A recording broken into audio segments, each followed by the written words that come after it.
নির্বাচনের খায়েশ শাহজাহান খানের। এদিকে শীত কেটে ঘরে ঢুকে নারীর মুখ বেঁধে চুরি। কোলের শিশুকে বিক্রি, অভিযুক্ত মা বললেন সুন্দর ভবিষ্যতের জন্য। এবং সর্বশেষ জানাবো যাদের উস্কানিতে মাঠে নামছে আওয়ামী লীগ। শুনছিলেন সংবাদ শিরোনাম, এবারে বিস্তারিত। নির্বাচনের খায়েশ শাহজাহান খানের। জুলাই আগস্টে বৈষম্য বিরোধী ছাত্র আন্দোলনে শাহবাগের জুট ব্যবসায়ী হত্যা মামলায় শাহজাহান খানকে গ্রেপ্তার দেখানোর বিষয়ে শুনানির দিন ধার্য ছিল আজ। এ সময় সাবেক নৌমন্ত্রী শাহজাহান খান নির্বাচন করবেন কিনা জানতে চাইলে তিনি সাংবাদিকদের বলেছেন, নির্বাচন অবশ্যই করব। নির্বাচন কেন করব না? নির্বাচনের বিষয়ে জানতে চাইলে বলেন, অবশ্যই নির্বাচন করব। এরপর ঢাকার মেট্রোপলিটন ম্যাজিস্ট্রেট মেহেদী হাসানের আদালতে গ্রেপ্তার দেখানোর বিষয়ে শুনানি হয়। শুনানি শেষে আদালত তাকে গ্রেপ্তার দেখানোর আবেদন মঞ্জুর করেন। এরপর হাজতখানা নেওয়ার পথে শাহজাহান খান সাংবাদিকদের বলেন, তোমরা কিছু বলো না, শুধু আমাকে দিয়ে বলাতে চাও। এ সময় আবারও বলেন, রাজাকাররা ক্ষমতায়, মুক্তিযোদ্ধারা জেলখানায়। এর আগে আন্তর্জাতিক অপরাধ ট্রাইব্যুনালে 2 পুলিশ সদস্যকে হুমকি দেন শাহজাহান খান। এ বিষয়ে জানতে চাইলে বলেন, আমি সত্য বলেছি, যা ঘটেছে তাই বলেছি, তাদের সঙ্গে অবিচার করা হচ্ছে বলে জানি। শাহজাহান খানের। শীত কেটে ঘরে ঢুকে নারীর মুখ বেঁধে চুরি। লক্ষ্মীপুরের কমলনগর উপজেলায় শীত কেটে চুরির ঘটনা ঘটেছে। রোববার গভীর রাতে উপজেলার চরমাটিন ইউনিয়নের 6 নম্বর ওয়ার্ড এলাকার শাহজাহান মাস্টারের বাড়িতে এ ঘটনা ঘটে। ভুক্তভোগী গৃহবধূ জানান, তার স্বামী মিজানুর রহমান মুন্সি পেশায় রিকশা চালক, বর্তমানে নোয়াখালীর চৌমুহনী এলাকায় রিকশা চালান। স্বামী বাড়িতে না থাকায় 7 বছর বয়সী এক নাতিকে নিয়ে থাকেন তিনি। প্রতিদিনের ন্যায় রাতেও খাবার খেয়ে নাতিকে নিয়ে ঘুমিয়ে পড়েন তিনি। রাত আনুমানিক 2টার দিকে 4 জন চোর শীত কেটে তার ঘরে প্রবেশ করে। পরে অস্ত্রের মুখে ওই গৃহবধূর মুখ বেঁধে ফেলেন তারা। এ সময় ওই শিশুর গলায় ছুরি ধরে ঘরে থাকা টাকা ও স্বর্ণালঙ্কার দিতে বলেন। প্রায় 1.5 ঘন্টা পুরো ঘর তল্লাশির পর কিছু নগদ টাকা ও 2 জোড়া কানের দুল নিয়ে চলে যান চোরেরা। এরপর ওই গৃহবধূ ও শিশুর চিৎকারে প্রতিবেশীরা ছুটে আসেন। স্থানীয় মাদ্রাসা শিক্ষক মোহাম্মদ শাহজাহান বলেন, বিগত 20 বছরের মধ্যে আমাদের এলাকায় কখনো এমন চুরি হয়নি। কমলনগর থানার ওসি তহিদুল ইসলাম বলেন, এ ঘটনায় এখনো পর্যন্ত কেউ অভিযোগ করেনি। অভিযোগ পেলে তদন্ত করে ব্যবস্থা নেওয়া হবে। কোলের শিশুকে বিক্রি, অভিযুক্ত মা বললেন সুন্দর ভবিষ্যতের জন্য।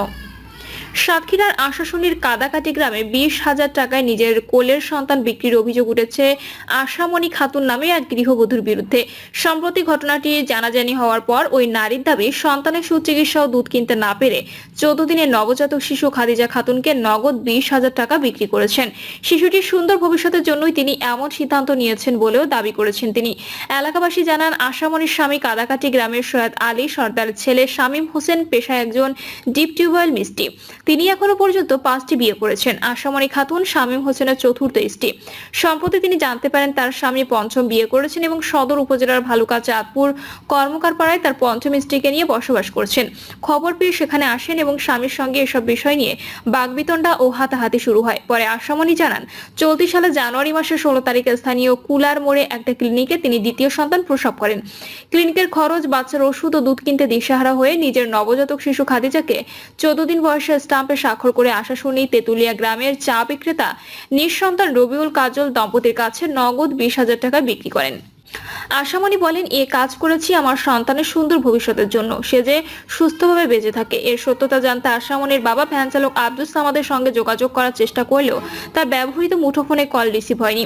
এ বিষয়ে শিশুটির ক্রেতা চা বিক্রেতা রবিউল মোবাইল ফোনে যোগাযোগ করলে কথা হয় তার স্ত্রী কাজলের সঙ্গে। তিনি বলেন, আমরা দরদাম করে কয়েকজন সাক্ষীর সামনে শর্ত দিয়ে টাকার বিনিময়ে বাচ্চাকে কিনে নিয়েছি। বাচ্চার টিকা কার্ডে পিতামাতার নামের স্থানে আমার স্বামী ও আমার নাম দিয়েছি। জন্ম নিবন্ধন সনদে তার নাম রাখা হয়েছে ফারিয়া জান্নাতুল। সে আমাদের পরিচয়ে পরিচিত হবে।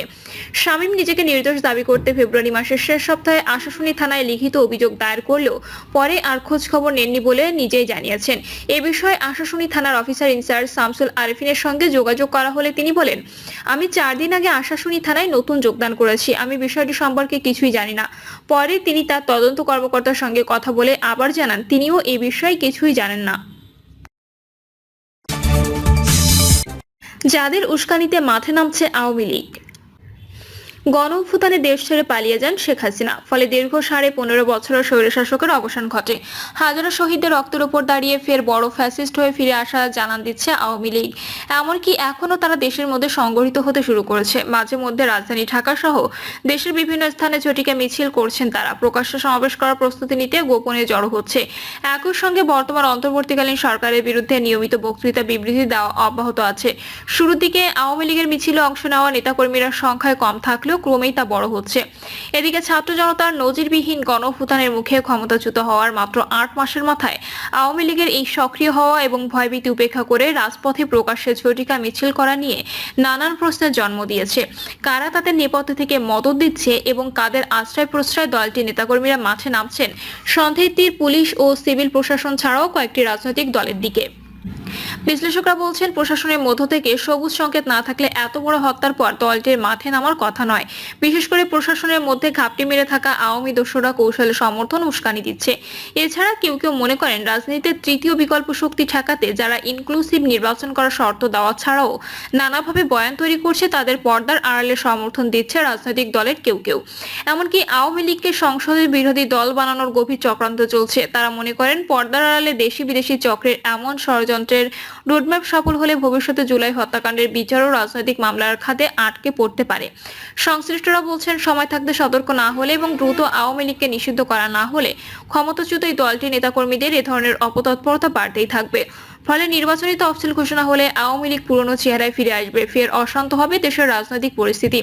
পরবর্তী সময়ে যার খেসারত দিতে হবে পুরো জাতিকে। নির্বাচনের মাধ্যমে বিএনপি ক্ষমতায় এলেও 3 বছরের মধ্যে দল বা ভবিষ্যৎ জাতীয় সরকারকে ব্যর্থ করে দিতে আওয়ামী লীগ একের পর এক ষড়যন্ত্র কার্ড খেলবে।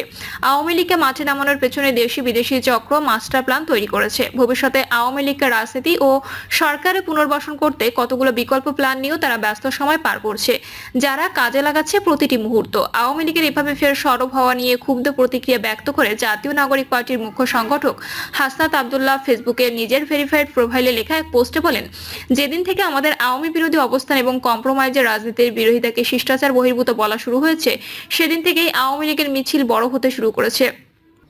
তিনি আরো লেখেন, যারা কম্প্রোমাইজের রাজনীতি করছেন তাদের সতর্ক করছে, অতি শিগগিরই আওয়ামী লীগ নিয়ে সিদ্ধান্তে আসুন, না হলে আপনারা করবেন কম্প্রোমাইজের রাজনীতি আর আমি করব শিষ্টাচার বহির্ভূত আচরণ। আমি শিষ্টাচার বহির্ভূত আচরণ শুরু করলে নিতে পারবেন না, সাবধান হয়ে যান। রাজনৈতিক বিশ্লেষকরা অনেকেই বলছেন, পার্শ্ববর্তী দেশ ভারত পুরো মাত্রায় আওয়ামী লীগের পাশে আছে। দলটির নেতাকর্মীদের নানাভাবে সাহস এবং শক্তি যোগাচ্ছে দেশটি। এর বাইরে দেশি বিদেশি শক্তি অনেকেই গোপনে আওয়ামী লীগের নেতাকর্মীদের সঙ্গে এক ধরনের সখ্য গড়ে তুলেছেন। এছাড়া আওয়ামী লীগের নেতাকর্মীদের দিয়ে দেশকে অস্থিতিশীল করে তুলতে তাদের পেছনে বিপুল পরিমাণ কালো টাকা সহ আর্থিক বিনিয়োগ করা হচ্ছে বিদেশের মাটি থেকে। আর এসব কারণে নতুন করে রাজনীতির মাঠে ফেরার সাহস ও সুযোগ পাচ্ছে বিতাড়িত এই দলটি। সংশ্লিষ্টদের মতে 36শে জুলাইয়ের অংশ নেওয়া আন্দোলনের শক্তিগুলোর মধ্যে বিভেদ সৃষ্টি করতে ইতিমধ্যে আওয়ামী এজেন্টরা সফল হয়েছে।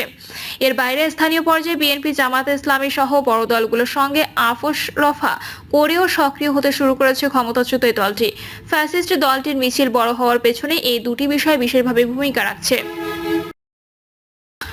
প্রিয় দর্শক, এই ছিল এখনকার সর্বশেষ সংবাদ। আপডেট সব সংবাদ পেতে চ্যানেলটি সাবস্ক্রাইব করে বেল আইকনটি ক্লিক করে রাখুন।